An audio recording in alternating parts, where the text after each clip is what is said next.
Γεια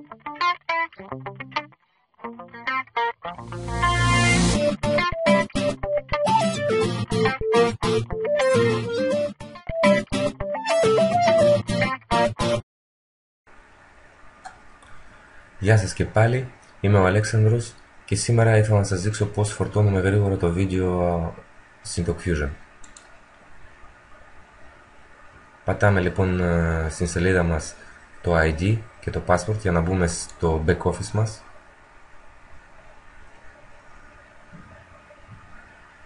Και εδώ επιλέγουμε το Video Communication Center.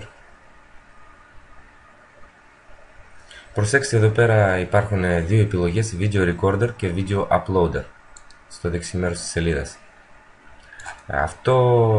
Αυτή η επιλογή μας δίνει τη δυνατότητα να φορτώσουμε κατευθείαν τα βίντεο, χωρίς να μπούμε στο κατασκευαστή Video Email ή Video εφημερίδας.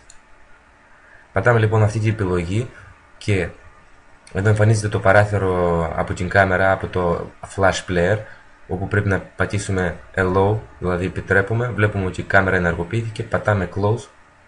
Αν χρειάζεται επιλέγουμε την κάμερα, γιατί εδώ έχουμε δύο κάμερες, η δικιά μας είναι αυτή εδώ, πατάμε Close και πατάμε μετά Start Recording, για να ξεκινήσει η εγγραφή. Λέμε αυτά που θέλουμε να πούμε και όταν τελειώνουμε την ομιλία μας, πατάμε Stop,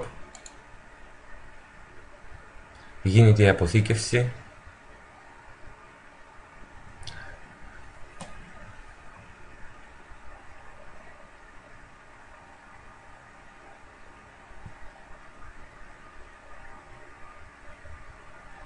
Και προχωράμε, πατάμε Save and Continue.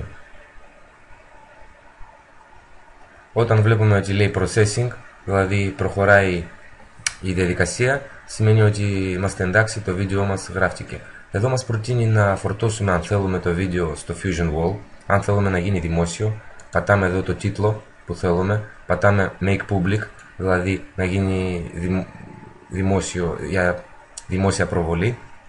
Εδώ κάποια tags πατάμε για να μας βρούνε και κάποια λόγια, 2-3 λόγια, περιγραφή δηλαδή.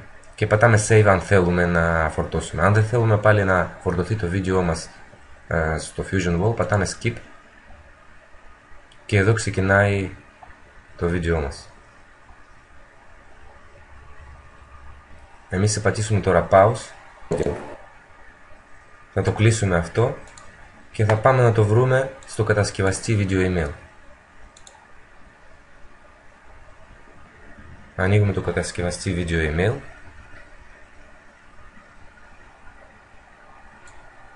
και πάμε My Saved Videos.